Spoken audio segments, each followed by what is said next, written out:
होगा long straight conductor, दोनों में कुछ करंट फ्लो करेगा, उसके बीच का डिस्टेंस आर होगा, तो इसके बीच में जो फोर्स प्रोड्यूस होगा वो दोनों एक दूसरे को अट्रैक्ट करेगा।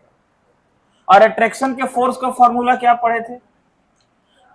F is equal to mu naught by 4 pi two I1 into I2 by r. ठीक है, ये फॉर्मूला। और अगर लेंथ L हो तो L देंगे, और पर यूनिट लेंथ का बात आए तो ऐसे कर देंगे। फिर हम लोग पर यूनिट लेंथ हो तो ये फॉर्मूला, बाकी लेंथ देना हो तो L दे देंगे। फिर अगर इन दोनों वायर में करंट का डायरेक्शन अपोजिट हो तो क्या करेंगे? तब भी इनके बीच का डिस्टेंस फॉर्मूला यही होने वाला है। ये पूरा आपको हम राइट हैंड पाम रूल और फ्लेमिंग लेफ्ट हैंड रूल का यूज करके डिफाइन किए थे ना, लास्ट क्लास में यही पढ़े थे हम लोग। तो F is equal to mu naught by 4 pi two I1 I2 by r, मतलब दो कंडक्टर हो पैरेलल, दोनों पैरेलल कंडक्टर में करंट का फ्लो होता हो, या तो दोनों में सेम डायरेक्शन हो या ऑपोजिट। सेम डायरेक्शन होगा तो दोनों में अट्रैक्शन होगा, ऑपोजिट होगा तो दोनों में रिपल्सन। लेकिन सेम डायरेक्शन में अट्रैक्शन और रिपल्सन होगा, बट फॉर्मूला यही होगा, F is equal to mu naught by 4 pi two I1 into I2 by r. इसको रिपीट क्यों कर रहे हैं? आज इससे आगे का बात करना। थोड़ा सा एक पॉइंट लास्ट क्लास में और रह गया था यहां पर, वो क्या था देखो। अब हम बोलते हैं ना ऐसा इसमें कि इफ अगर ये I1 और I2 दोनों 1 एम्पियर का हो, I1 I2 में 1 एम्पियर का करंट फ्लो करेगा, और ये डिस्टेंस भी 1 मीटर का हो, तो बताओ F का वैल्यू क्या हो जाएगा? Mu naught by 4 pi into 2 into 1 into 1 by 1। 1 into 1 1 सब कैंसिल हो गया। म्यू नॉट बाई 4 पाई एक value 10 to power minus 7 into 2। तो जो फोर्स लग रहा है वो 2 इंटू 10 का पावर 7 माइनस 7 न्यूटन का फोर्स लगता है। यहां एम्पियर ने 1 एम्पियर को डिफाइन किया है। आपसे मैग्नेटिक चैप्टर में 1 एम्पियर पूछ दिया जाए तो आपको ये आंसर अब जो बता रहे वो देना है। आप वो जो इलेक्ट्रिक करंट में था कि 1 कूलम चार्ज फ्लो करेगा 1 सेकंड में, I equal to Q by t, वहां से आप 1 एम्पियर का डिफिनेशन नहीं देंगे। मैग्नेटिक में वो बोलेगा कि 2 पैरेलल कंडक्टर है, उसके बीच का फोर्स फाइंड करो और 1 एम्पियर को डिफाइन करो।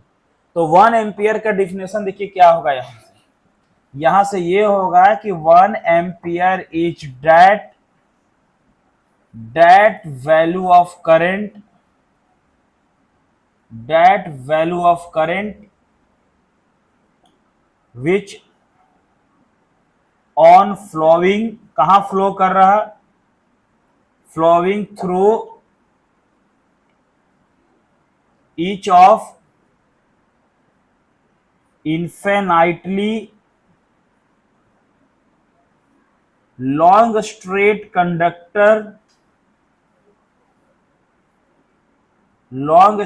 conductor of negligible cross sectional area, मतलब क्रॉस सेक्शनल एरिया बहुत कम हो, separated by distance of 1 metre, separated by distance of 1 meter, produces a force of 2 into 10 का पावर माइनस 7 न्यूटन। 1 एम्पियर उस करंट को कहते हैं जो which on flowing through each of infinitely long straight conductor, जो इन्फिनिटली लॉन्ग स्ट्रेट कंडक्टर में flow करता है, जिसका क्रॉस सेक्शनल एरिया बहुत कम है, 1 मीटर के डिस्टेंस से सेपरेटेड है, और वो 2 इंटू 10 का पावर माइनस 7 न्यूटन का फोर्स प्रोड्यूस करता। मतलब अगर दो कंडक्टर हो और दोनों 1 मीटर के डिस्टेंस पर हो और लॉन्ग स्ट्रेट कंडक्टर का क्रॉस सेक्शनल एरिया नेग्लिजिबल हो, उसके बीच में 2 इंटू 10 का पावर माइनस 7 न्यूटन का फोर्स प्रोड्यूस होता है, तो उसमें फ्लो करने वाले करंट को 1 एम्पियर बोलते हैं। एम्पियर ने 1 एम्पियर का डिफिनेशन यहां से दिया। तो आपको अगर 1 एम्पियर पूछा जाए तो आपको कंफ्यूज नहीं होना कि 1 एम्पियर का हमको आंसर क्या बताना। 1 एम्पियर का आंसर आपको यहां से बताना। बात समझ में आ रहा है? अब हम लोग आगे बढ़ेंगे, समझ गए ना इसको? तो क्या क्या बात रहा ये कि हम लोग ये, अच्छा जिसको ये क्लास छूट गया होगा वो देख लेगा, इसके पहले पढ़ा दिए कि ये दोनों वायर में सेम डायरेक्शन में करंट फ्लो हो, अट्रैक्ट करेगा, रिपेल करेगा, सारा बात हो चुका था। आज हम लोग इस पर कुछ प्रॉब्लम करके टॉर्क फाइंड करने वाले, लेकिन 1 एम्पियर का डिफिनेशन यहां से हम लोग देंगे। समझ में आ रहा बात? लिखो इसको फिर बताते हैं, नोट करो।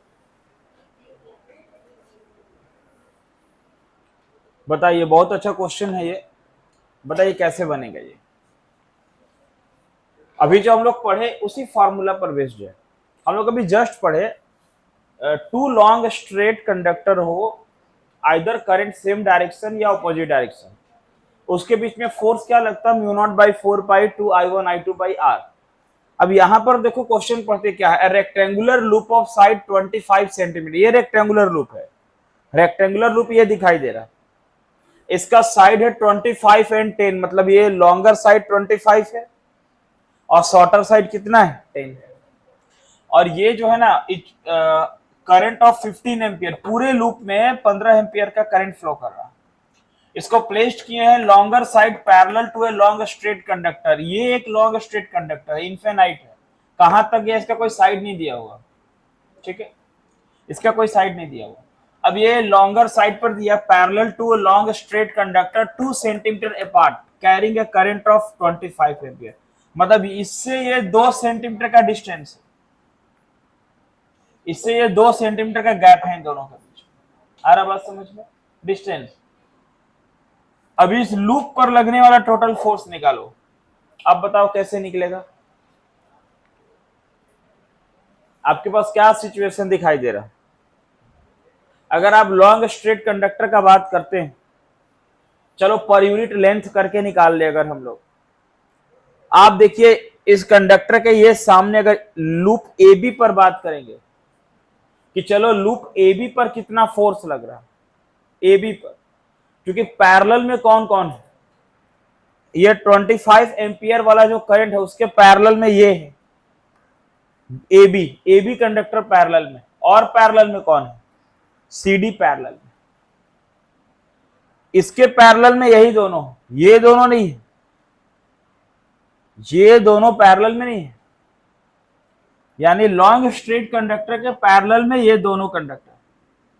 अगर ये वर्टिकल, इसके सामने वर्टिकल होता तो फिर इन दोनों का बात करते, नहीं है इसके सामने।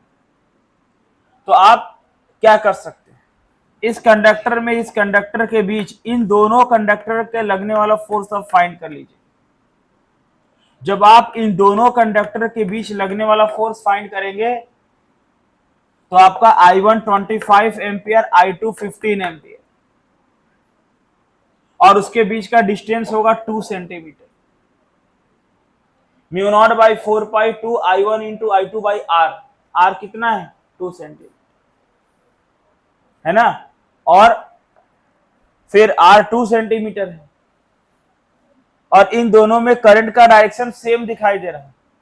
तो जो सॉल्व करके आंसर मिलेगा उसका नाम F1 दे दो फोर्स का, और बगल में लिख देना अट्रैक्टिव। क्यों अट्रैक्टिव, क्यों अट्रैक्टिव, दो कंडक्टर में सेम डायरेक्शन में करंट फ्लो होगा तो फोर्स का नेचर क्या होगा, अट्रैक्टिव होगा। फिर क्या करेंगे, इस कंडक्टर के कारण इस पर लगने वाला फोर्स निकालेंगे। अब अगेन ये क्या होगा, करंट I1 25, I2 भी, I2 15 ampere, mu naught by 4 pi 2 I1 I2 by r, r कितना होगा 12 सेंटीमीटर, ये 10 और ये 2 12 सेंटीमीटर। फिर इन दोनों में करंट का डायरेक्शन अपोजिट दिखाई दे रहा है, तो F2 का फोर्स जो आएगा वैल्यू उसमें लिखेंगे रिपल्सिव। क्या लिखेंगे, अब इन दोनों में अट्रैक्टिव, इन दोनों में रिपल्सिव, तो नेट फोर्स माइनस करेंगे F1 माइनस F2। क्यों, इसका डिस्टेंस कम है तो इसका मैग्नेटिक फील्ड ज्यादा होगा, इन दोनों लूप का डिस्टेंस ज्यादा है तो मैग्नेटिक फील्ड कम होगा। फिर इन दोनों जो फोर्स निकलेगा उसका जो माइनस करके फाइनल आंसर आएगा वो फाइनल आंसर। समझ गए बात? ऐसा करके अलग अलग डायग्राम हमको दिया जा सकता है। तो यहाँ पर आउटवर्ड इनवर्ड का कॉन्सेप्ट नहीं लगाना, यहाँ पर अट्रैक्टिव और रिपल्सिव का कॉन्सेप्ट लगाना। ठीक है, अगर दोनों अट्रैक्टिव होता दोनों को ऐड कर लेते, दोनों रिपल्सिव होता दोनों को ऐड कर लेते, एक अट्रैक्टिव एक रिपल्सिव है, दोनों को माइनस करेंगे, देख लेंगे किसका वैल्यू ज्यादा है, ज्यादा वाले में कम वाले को माइनस करेंगे। समझे बात?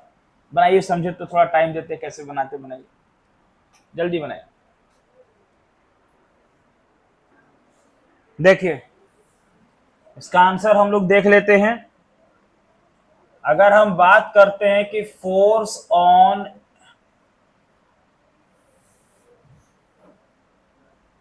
Nearer conductor of loop, loop के सबसे नजदीक वाला, लूप पर फोर्स निकालना, ये लूप का सबसे नजदीक, तो हम लोग बात कर ले F1 is equal to mu naught by 4 pi two I1 I2 by R। L भी होता तो लेंथ किसका होगा, लेंथ हो जाएगा ए बी का, ये जो ए बी है उसका लेंथ हो जाएगा, इस पूरे का लेंथ नहीं, इस लूप पर फोर्स निकालना तो इसका लेंथ 25 सेंटीमीटर। अब ये म्यू नॉट बाई 4 पाई 10 का पावर 7, I1 है 25 एम्पियर, I2 ले लो 15 एम्पियर, R है 2 सेंटीमीटर, मीटर बदल लो, लेंथ है 25 सेंटीमीटर, उसको मीटर में बदल लिए। समझ रहे हो ना 25 कैसे हुआ, लेंथ ए बी, ये a b c d rectangle है, इसका लेंथ 25 है।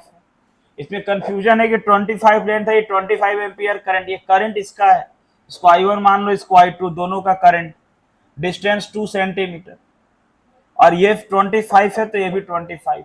चलो इसको सॉल्व करके बता देते, आएगा 9.375 इंटू 10⁻⁻4 न्यूटन, और ये अट्रैक्टिव होगा, ध्यान रखना, ये फोर्स अट्रैक्टिव होगा।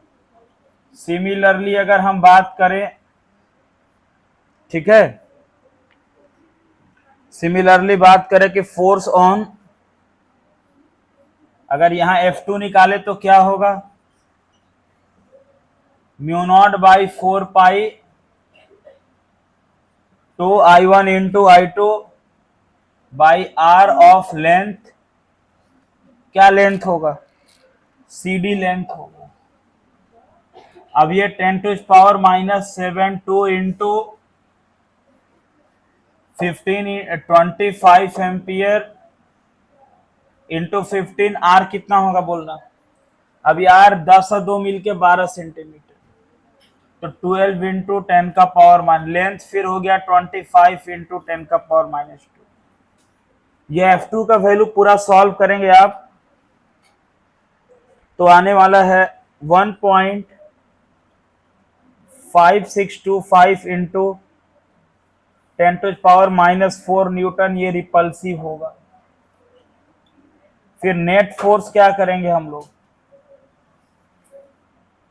F इजिकल टू करेंगे F1 माइनस F2, माइनस कर लो, आएगा 7.813 इंटू 10 का पावर -4 न्यूटन, और फाइनल आंसर अट्रैक्टिव होगा। क्यों होगा अट्रैक्टिव बताइए, क्योंकि वैल्यू पॉजिटिव आया है, इसका मतलब है कि अट्रैक्टिव वाला का ज्यादा है बड़ा रिपल्सिव से, यानी ये फोर्स ज्यादा है इससे, इसलिए माइनस करके आंसर में अट्रैक्टिव आएगा। बहुत बढ़िया क्वेश्चन है, इसको नोट किया जाए। लिखे आगे, लिखे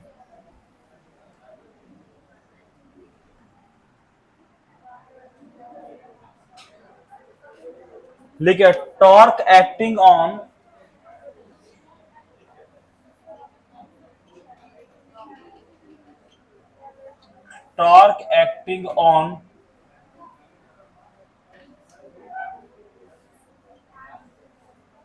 करंट कैरिंग कंडक्टर, और ये जो हम कंडक्टर ले रहे हैं ना, वो रेक्टेंगुलर कंडक्टर ले रहे हैं, रेक्टेंगुलर लूप ले रहे हैं।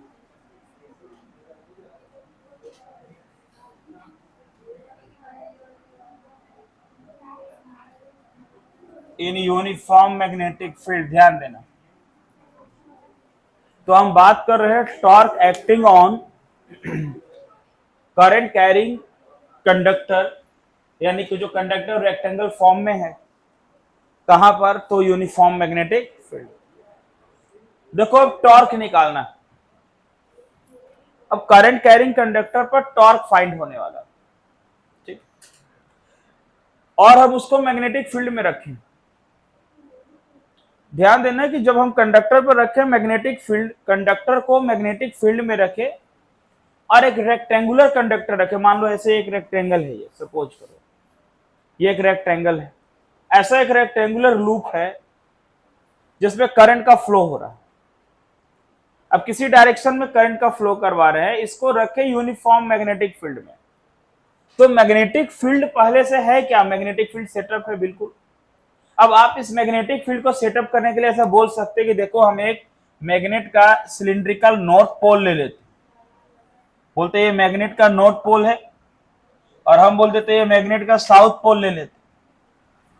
ये सिलिंड्रिकल फॉर्म में एक मैग्नेट का नॉर्थ और साउथ पोल। अब आपको मालूम है कि मैग्नेटिक फील्ड ऑफ लाइंस कहां से कहां ट्रेवल करता है? नॉर्थ पोल से। बताओ आप ना, अगर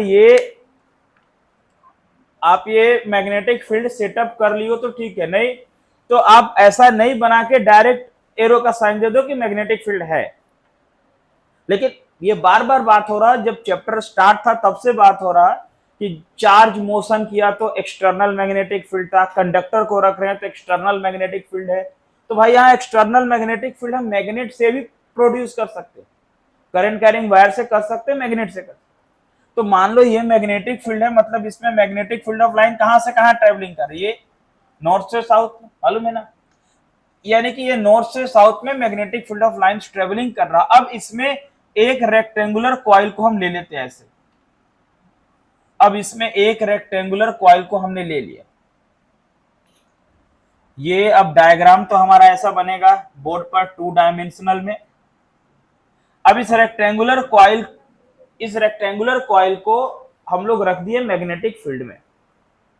अब हमको मालूम है कि हर एक पॉइंट पर मैग्नेटिक फील्ड नॉर्थ से साउथ पोल की तरफ है। अब इस कॉइल में आप किसी भी डायरेक्शन में करंट फ्लो करवाइए, या तो क्लॉक या एंटी क्लॉक, आपकी मर्जी, जैसा बैटरी आप कनेक्ट करेंगे। यानी यहाँ बैटरी का पॉजिटिव जोड़ देंगे और निगेटिव, तो ऐसे प्लस से माइनस में जाएगा। और अगर बैटरी का प्लस और माइनस, प्लस इधर माइनस इधर कर देंगे तो करंट ऐसे फ्लो करेगा। ये तो अपने ऊपर है हम जैसे करंट फ्लो करवाएं। तो मान लीजिए हम यहाँ बैटरी का प्लस, अगर हम लोग बैटरी का यहाँ प्लस और ऐसे माइनस करके जोड़ दे बैटरी, तो करंट का फ्लो ऐसे प्लस से माइनस में होने लगेगा। तो मान लेते हैं कि चलो इस रेक्टेंगुलर कॉइल में करंट का फ्लो ऐसे हो रहा है, ये इस डायरेक्शन में करंट का फ्लो हो रहा है। आप आइदर, अब ये कॉइल इस मैग्नेटिक फील्ड में रोटेट करेगा। जब रोटेट करेगा तो टॉर्क प्रोड्यूस होगा।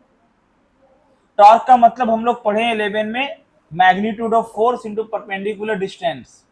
और ये बात हम लोग 12 में भी पढ़े इलेक्ट्रोस्टैटिक्स में, जब डायपोल में टॉर्क प्रोड्यूस हो रहा था। तो देखो ये आई करंट का फ्लो हो रहा, ध्यान देना, ये आई करंट का फ्लो हो रहा है इसमें। तो मैग्नेटिक फील्ड इस टॉर्क पर लगेगा और टॉर्क को रोटेट करवाएगा। अब देखेंगे कि टॉर्क किधर रोटेट कर रहा, क्लॉक में कि एंटी क्लॉक में। समझते चलना बात। इस कॉइल का कुछ नाम दे दो, मान लो हम बोलते पी क्यू आर एस, ऐसा कॉइल का नाम दे दिए। अब आप बताओ, आपसे कोई बोले कि सर इस पी पॉइंट, इस पॉइंट पर, अगर यहां पर एक बात विचार करें, इस पॉइंट पर सर मैग्नेटिक फील्ड का डायरेक्शन क्या होगा? तो आप बोलेंगे ना इधर होगा। बोले क्यों ऐसा सर? बोले अरे नॉर्थ पोल इधर, साउथ पोल इधर, तो मैग्नेटिक फील्ड तो नॉर्थ से साउथ की ओर ही होगा। ये बात तो फिक्स है। और करंट का डायरेक्शन भी आपने फिक्स कर लिया बैटरी लगा के, तो 2 डायरेक्शन तो आपको मिल गया। बस आपको एक डायरेक्शन पता करना रहा जिसका नाम है फोर्स, क्योंकि इस मैग्नेटिक फील्ड के कारण इस लूप पर फोर्स लगने वाला है, और फोर्स लगेगा तो ये लूप रोटेट करेगा, और लूप के रोटेशन से टॉर्क होगा जिसका वैल्यू हमको निकालना। बात समझना, थोड़ा मुश्किल होता है ये, लेकिन कोई दिक्कत नहीं, आपको समझा रहे, ध्यान दो, पूरा समझ में आ जाएगा। अब आप बताओ, यहां से 2 डायरेक्शन में कोई कंफ्यूजन है आपको क्या? अगर ये कॉइल होता, अब इस कॉइल को अगर ऐसे रखते थे, तो ये मैग्नेटिक फील्ड का डायरेक्शन फोर्स लगाएगा इसके ऊपर। अब देखेंगे फोर्स किधर लग रहा है। ये कॉइल है सपोज करो ऐसा, ये मैग्नेटिक का नॉर्थ पोल, ये साउथ पोल, ये कॉइल रोटेट करेगा इस फील्ड में, अगर क्लॉकवाइज रोटेट करेगा तो ऐसे और एंटी क्लॉक करेगा तो इधर से। अब देखना पड़ेगा फोर्स कैसे लग रहा है। तो आपको दो डायरेक्शन तो मिल चुका। यहां पर आपसे बात कर ले कि सर ये पी क्यू आर्म था, अच्छा इसका ना कुछ लेंथ, ये पहले ना लेंथ देखो, ये पी क्यू का लेंथ को एल ले लेते हैं, रेक्टेंगुलर कॉइल का लेंथ ले लेते हैं एल, और इसका ब्रेथ बी ले लेते हैं, ताकि अगर हमसे ऐसे कोई बोले कि लेट ए बराबर एल इंटू बी, तो हम बोल सके कि एरिया ऑफ रेक्टेंगुलर कॉइल, जो रेक्टेंगुलर कॉइल का एरिया है वो A is equal to L plus B है। आई क्या है, जो करंट फ्लो कर रहा कॉइल से, बी क्या है, तो इंटेंसिटी ऑफ मैग्नेटिक फील्ड। ये इतना बात तो हमको समझ में आ रहा है बिल्कुल। देखो फोर्स तो चारों आर्म पे लगेगा, p q q r r r s सब पे लगेगा। हम इस दो पॉइंट पर बात समझते हैं, बोलिए। इसमें करंट का फ्लो इधर हो रहा, देखिए दो डायरेक्शन आपको फिक्स पहले से मिल चुका, कौन कौन बताओ। आपका करंट का क्यों मिला, आप बैटरी जैसा जोड़े वैसा करंट फ्लो करेगा। मैग्नेटिक फील्ड का क्यों मिला, वैसे आप अभी कौन सा नॉर्थ और साउथ पोल के बीच रखे, तो मैग्नेटिक फील्ड का डायरेक्शन कहां से कहां हो रहा है, नॉर्थ से साउथ पोल, ठीक है ना। अच्छा बचा फोर्स का डायरेक्शन, यहां पर देखना फोर्स किधर होगा। अगर इस पॉइंट पर हम बात करें, आर एस पर बात करें, जो करंट इधर फ्लो कर रहा है, अगर इस पॉइंट पर बात करें यहां पर, तो यहां पर करंट का फ्लो हम डायरेक्शन हमको मिल चुका ऑलरेडी, ये आई ऐसे फ्लो करा डाउनवर्ड में। सर मैग्नेटिक फील्ड नॉर्थ से साउथ पोल की ओर लगने वाला, फिर यहां एक फोर्स का डायरेक्शन पता कर, ये कॉइल ऐसे वर्टिकल एक्सिस में रोटेट करेगा तो इस पॉइंट पर भी फोर्स लगने वाला है, इन दोनों पॉइंट, ठीक है। अब आप बताइए इधर फोर्स किधर लगेगा। अच्छा मैग्नेटिक फील्ड का डायरेक्शन क्या है यहां पर, ये अगर मान लो इस वायर में करंट फ्लो होता तो मैग्नेटिक फील्ड तो ऐसे जाता, लग रहा है ना, ठीक है। ऐसे हम नॉर्थ से साउथ का मैग्नेटिक फील्ड बता रहे हैं, एक्सटर्नल मैग्नेटिक फील्ड, ठीक है, एक्सटर्नल मैग्नेटिक फील्ड का डायरेक्शन है ये। तो आप बताओ यहां पे फोर्स किधर लगने वाला, सोचो। फ्लेमिंग का लेफ्ट हैंड लगाओ, और अगर लेफ्ट हैंड नहीं लगा सकते हो तो राइट हैंड पाम रूल लगाओ, दोनों में तुम जो फोर्स लगाना लगाओ, बोलो कैसे होगा, ठीक, ठीक है। क्या अगर यहां ऐसे करंट फ्लो कर रहा है ये, और ये मैग्नेटिक फील्ड का डायरेक्शन है ये, तो फोर्स किधर लगने वाला है, तो मतलब यहां force into the plane of paper लगने वाला है, लगने वाला है ना, बात समझ रहे हैं ना। यहां क्या लगने वाला है बताइए, यहां तो करंट का डायरेक्शन ये है, डाउन में है, ऐसे है ये डायरेक्शन, और ये मैग्नेटिक फील्ड उधर है, तो यहां पर फोर्स कहां लगने वाला है, आउट में लगने वाला है ना, लगने वाला। तो यहां पर force, right hand palm rule से बात करो, यहां पर ये मैग्नेटिक फील्ड है, ये करंट है, तो फोर्स ये जो इधर है, आपको फिर बता दे, ये मैग्नेटिक फील्ड होता, ये करंट होता, तो ये फोर्स होता, ऐसे ये वाला। तो इस पॉइंट पर फोर्स लगने वाला इधर into the plane of paper. इस पॉइंट पर फोर्स कहां लगने वाला, अगर ये करंट का, आप तो करंट नीचे ना फ्लो हो रहा, तो ऐसे दिखाना, कैसे दिखाएं इसको, ऐसे ऐसे दिखाना, ये करंट है, ये मैग्नेटिक फील्ड है, तो ये फोर्स लगना, मतलब यहां फोर्स लगने वाला इनटू द, यहां फोर्स क्या लगने वाला, ठीक है। यहां पर किधर लगेगा? देखो इस वायर में भी यहां भी फोर्स लगने वाला है, यहां भी, लेकिन ये जो दोनों फोर्स लगेगा, ये दोनों फोर्स इक्वल और अपोजिट होगा और एक दूसरे को क्या करेगा? कैंसल करेगा। मतलब इन दोनों पॉइंट पर लगने वाले फोर्स के कारण इस टॉर्क, इस रेक्टेंगुलर कॉइल का कोई भी रोटेशन होने वाला नहीं है। यानी इस आर्म पर क्यू आर और पी एस पर जो फोर्स लगेगा वो इक्वल और अपोजिट होगा, एक दूसरे को कैंसिल करेगा।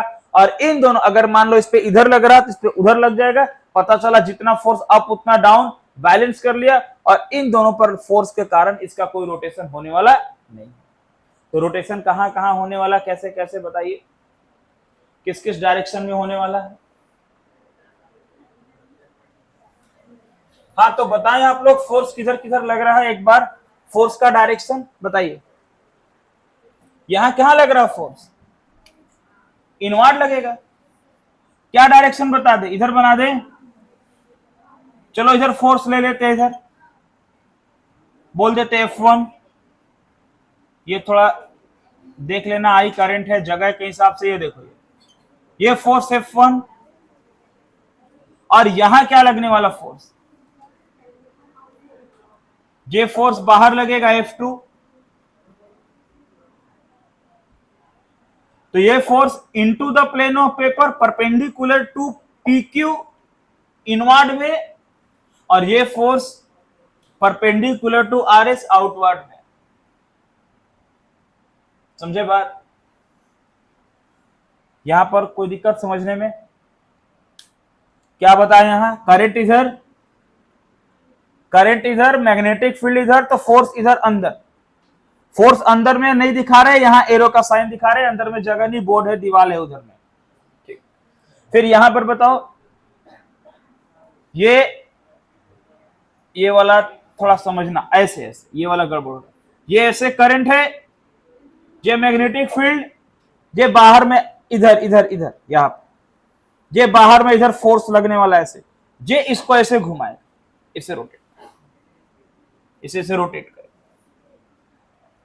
यहां फोर्स किधर लगने वाला है ये बताओ तो? बोले सर यहां मैग्नेटिक फील्ड, अरे भाई किसी पॉइंट पर टेंजेंट खींचोगे तो मैग्नेटिक फील्ड का डायरेक्शन मिलेगा ना। अब आप बहुत सारा लाइन खींच सकते हो ना कि सर मैग्नेटिक फील्ड यहाँ इधर जा रहा है, इधर जा रहा है। हम तो डायग्राम को फ्रेश करने के लिए नहीं खींच रहे हैं, तो लाखों लाइन ऐसे पार हो सकता है कि नॉर्थ से साउथ, नॉर्थ से साउथ, हर एक पॉइंट पर नॉर्थ से साउथ ऐसे बना देते हैं कि ये मैग्नेट का दो पोल है ना, ये नॉर्थ पोल, ये साउथ पोल अगर मैग्नेट का है तो अगर बोलते बहुत सारा लाइन बना देते ऐसे ऐसे, लेकिन नहीं बना रहे, डायग्राम थोड़ा फ्रेश लगे। यहां पर तुम देख लेना, फ्लेमिंग के लेफ्ट हैंड रूल या राइट हैंड रूल से F3 फोर्स उधर लगने वाला है और F4 इधर लगने वाला है, लेकिन इन दोनों फोर्स के कारण इसका रोटेशन नहीं होगा। ये दोनों फोर्स एक दूसरे को कैंसिल करेगा। अब बताइए, लिखते हैं, समझते चलिएगा। ये नहीं समझ में आए फिर से पूछिएगा, ये फिर से बताएंगे। देखिए अभी क्या लिखते हैं, देखिए लिखते हैं force acting on arm PQ। बताओ PQ पर कितना फोर्स लग रहा है? F1 is equal to I L into बी। बोलो ये सर कहां से मिला फॉर्मूला? ये पढ़े थे ना, LB साइन थीटा। तो वेक्टर फॉर्म में लिख दिए, बाद में मैग्नीट्यूड कर लेंगे। और ये क्या होगा? Direction of force is perpendicular into the plane of paper. देखो फिर बोलते हैं similarly force acting on arm RS। बताओ RS पर कितना फोर्स लगेगा? देखिए F2 इज इक्वल टू क्या होगा? IL क्रॉस B, वही लेंथ यहां भी है। और बोलेंगे कि direction of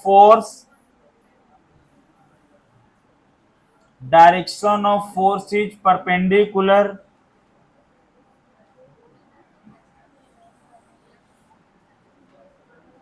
out of the plane of paper, ध्यान दीजिए। अच्छा, ये जो फोर्स लगेगा क्यू आर और पी क्यू पी एस पर, है ना, force acting on q r and p s are cancel to each other,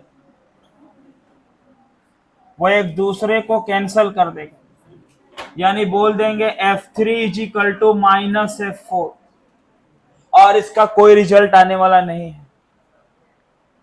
अब आप बताइए, इन दोनों का मैग्नीट्यूड निकाले तो क्या होगा, F1 का मोड और F2 का मोड क्या होगा। जो मैग्नीट्यूड का बात करेंगे तो देखिए, मोड में आई एल क्रॉस बी, ध्यान देना, जब ये मोड हट जाएगा तो दोनों का फॉर्मूला क्या सामने आएगा, ऐसे अभी आएगा F1 is equal to F2 is equal to I L b sine theta, क्या आने वाला है, I L b sine theta. ये किसका वैल्यू मिल गया, F1 और F2 का, इसको कोई इक्वेशन थर्ड करना कर लीजिए। अभी तो फोर्स मिला, अब टॉर्क चाहिए, क्या चाहिए, अब बताओ टॉर्क कैसे निकलेगा। अब जब ये रोटेट करेगा तो सबसे पहले कौन सा आर्म मूव करेगा मैग्नेटिक फील्ड में, बताइए कौन मूव करेगा। ये मैग्नेटिक फील्ड में जब रोटेशन होगा इसका, ठीक है, तो जब ये रोटेट करेगा, अगर ऐसे होगा तो इसे रोटेट करेगा, तो सबसे पहले कौन सा आर्म मैग्नेटिक फील्ड में मूव करेगा। चलिए, ये तो अब जगह थोड़ा है नहीं, आप यहां पर नोट करिए, फिर ये याद रखिएगा F1 F2 का value I L b sine theta, फिर इस स्टेप में पूरा इसका आंसर हम लाते हैं, नोट करिए। हाँ देखिए, इसको कंप्लीट किया जाए। अब यहां पर आप F1 F2 I L b sine theta लिए ना, आप साइन 90 कर सकते हो, अरे फोर्स तो परपेंडिकुलर ही लग रहा है, ठीक है, जो इक्वेशन थर्ड दिए हो। देखो यहां पर आते हैं, फिर से एक डायग्राम बनाएंगे हम लोग। फिर से डायग्राम क्यों बनाएंगे सर, क्योंकि टॉर्क फाइंड करना है। ये जो मिला ना F1 F2, यहां देखो, ये जो मिला है equation 3, F1 F2 I L b sine theta, उसको साइन 90 कर, साइन 91 होगा आई एल बी, यानी F1 F2 I L b equation third. चाहो तो इसको थर्ड कर सकते हो। अब देखो, ये जो कॉइल है, ये जो रेक्टेंगुलर कॉइल है, ये रेक्टेंगुलर कॉइल अलग अलग पोजीशन में मैग्नेटिक फील्ड के अंदर हो सकता है। अगर ये कॉइल ऐसे होगा तो मैग्नेटिक फील्ड इधर लग रहा तो फोर्स नीचे की तरफ, अगर मैग्नेटिक फील्ड तो फोर्स ऐसे नीचे लग रहा है, तो फिर ये ऐसे रोटेट करेगा पूरा कॉइल, क्लॉकवाइज में करेगा रोटेट। ये पोजीशन ऐसे रहा तो फिर ये ऐसे रोटेट करवाया जाएगा। अगर ऐसा है तो मैग्नेटिक फील्ड का डायरेक्शन तो अलग अलग, अब जैसा इस कॉइल को अंदर रखोगे वैसा रोटेशन है, ठीक है, अलग अलग सिचुएशन हो सकता मैं या नॉर्थ पोल हो ऐसे हो, साउथ पोल ऐसे हो, ये नॉर्थ पोल हो, ये मेरा हाथ का ये नॉर्थ पोल हो, ये साउथ पोल, ऐसे मैग्नेटिक फील्ड हो, और इस मैग्नेटिक फील्ड में इस कॉइल को ऐसे वर्टिकल कर कैसे रखती है। अब ऐसे रखे हैं, ये नॉर्थ पोल है तो मैग्नेटिक फील्ड इधर लग रहा ना, तो फोर्स का डायरेक्शन कुछ, हर बार इसको ऐसे रख सकते हैं, इस पोजीशन में रख सकते हैं, तो अलग अलग सिचुएशन में हो सकता है, ठीक है। तो यहां पर जब ये रोटेट करेगा, देखिए ये जो F1 फोर्स लग रहा है अंदर की ओर, वो कहां से कहां लग रहा है बताइए F1, अरे F1 PQ के हर एक पॉइंट पर लग रहा है। F2 कहां लग रहा है, ये जरूरी थोड़ी कि यहां पर, हम लोग ने अपने मन से लिए, RS के हर एक पॉइंट पर लग रहा है। तो जब रोटेट करेगा ना, तो ये एक डायग्राम QR, देखो QR को लेते हैं जिसका साइड B, अब ये QR लिए आर्म, अब ये F1 QR के QP के हर एक पॉइंट पर लग रहा, मान लो F1 यहां लग रहा है, इधर F1, ये F2 आर एस के हर एक पॉइंट पर लग रहा, मान लो यहां लग रहा है F2, ऐसे।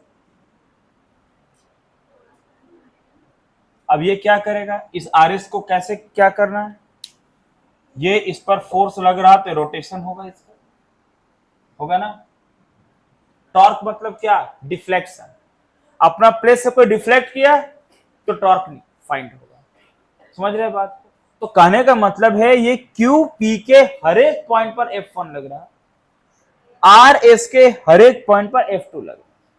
आप चाहो तो क्यू आर वाला डायग्राम लिखो या फिर आप पी एस वाला डायग्राम, कोई एक। अब देखिए क्या है, जब ये रोटेट करेगा, यहां मैग्नेटिक फील्ड के साथ एंगल बन रहा थीटा। आप बताओ अगर ये साइड बी है तो ये जो परपेंडिकुलर डिस्टेंस आपका दिखाई दे रहा है ये क्या होगा, ये बी साइन थीटा होगा। अब इसको जरूरी है निकाल के दिखाएं, क्यू आर मान लो नाम दे दिए एम, तो आप sine theta P by H करेंगे तो मिलेगा बी साइन थीटा, नहीं मिलेगा, ये समझ रहे हैं बात। यानी ये क्यू के हर एक पॉइंट पर F1 और आर के हर एक, अरे इनवर्ट था, F1 इनवर्ट था, F2 क्या था, आउटवर्ड था। तो अगर इनवर्ड आउटवर्ड लग रहा तो रोटेट करेगा क्यू आर करेगा रोटेट, ये क्यू आर रोटेट, ये आर्म रोटेट करेगा क्यू आर, इनवर्ड आउटवर्ड लग रहा। तो आप ऐसे समझो, नहीं समझ रहे। F1 किधर है, into the plane of paper, ये इधर, और ये F2 किधर है, इधर। तो जब ऐसे फोर्स लगाएंगे तो ये ऐसे रोटेट करेगा, अगर इधर से लगाएंगे तो एंगल बना के रोटेट करेगा। तो जैसा कॉइल रखे रेक्टेंगुलर उस हिसाब से उसका रोटेशन होगा, लेकिन क्लॉकवाइज में रोटेशन होगा। तो ये बी है बाबू, तो ये क्या हो गया बोलो, बी साइन। बताओ टॉर्क बराबर क्या होता फॉर्मूला। अच्छा साइन कैसे हुआ, क्लियर हुआ, sine theta P by H, सामने वाला ये पी हो जाएगा एच, ऐसे बी है तो उसके सामने का कंपोनेंट बी साइन थीटा। आप देखिए टॉर्क इज इक्वल टू क्या होगा, torque tau is equal to होगा magnitude of force into perpendicular distance.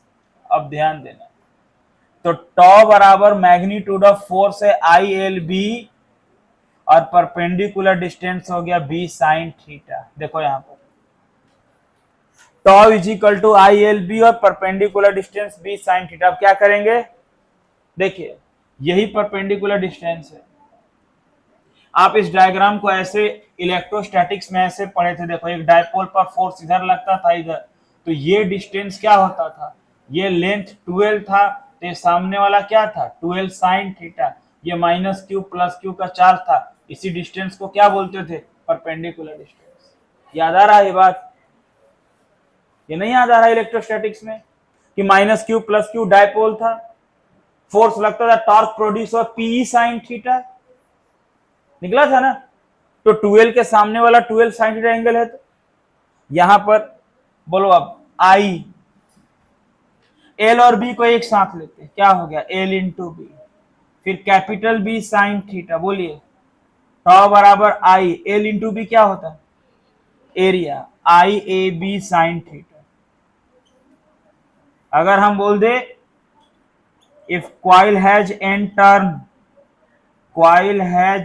turns then tau बराबर n I a b sine theta.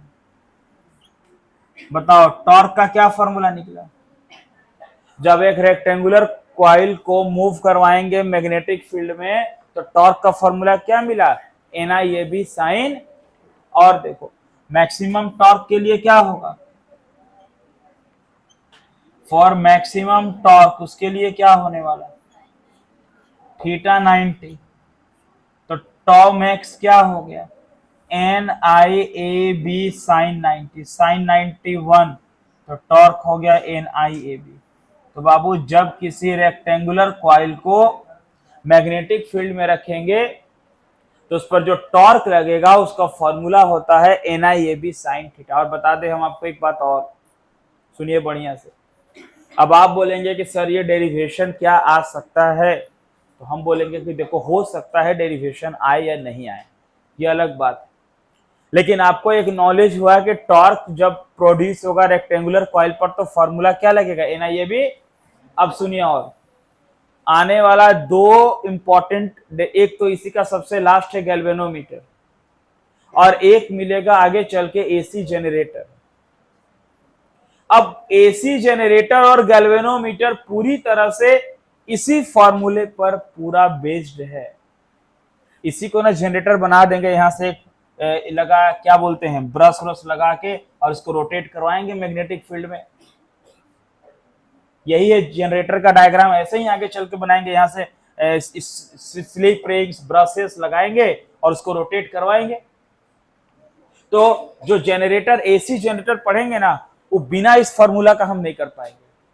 तो इस फॉर्मूला का यहां डेरिवेशन इंपॉर्टेंट है या नहीं अलग बात है, बट आने वाला दो बढ़िया टॉपिक में इसका बहुत ज्यादा यूज है, इसलिए इसको पढ़ना जरूरी होता है। लिखिए,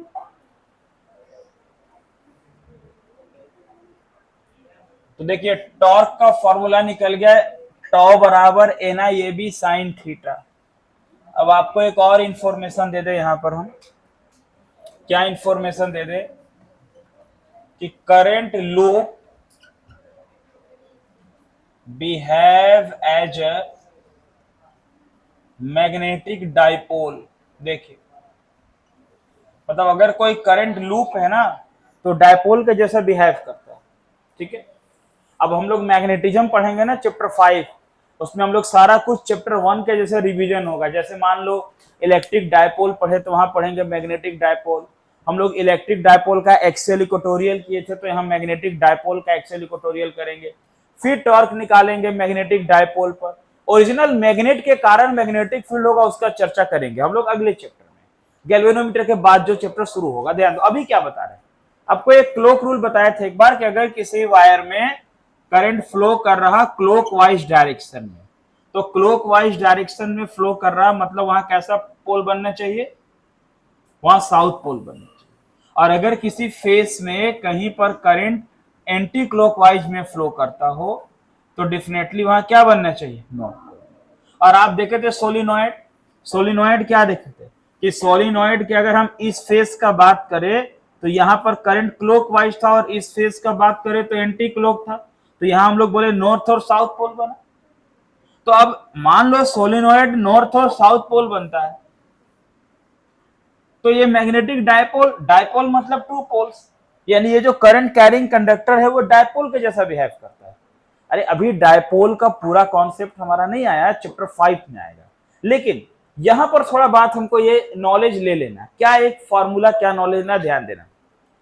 तो आपको बोलेगा कोई कि मैग्नेटिक डाइपोल का एग्जांपल बताओ, तो आप बोलेंगे current carrying solenoid behave as a magnetic dipole. क्यों? क्योंकि उसका एक तरफ नॉर्थ पोल बनता है, एक तरफ साउथ पोल बनता है। तो ये क्लॉक रूल था, ये क्लॉक रूल के हिसाब से बात हो रही थी कि अगर करंट फ्लो करेगा क्लॉकवाइज में तो साउथ पोल, और अगर नॉर्थ पोल में करेगा तो ये एंटी क्लॉक में करेगा तो नॉर्थ पोल।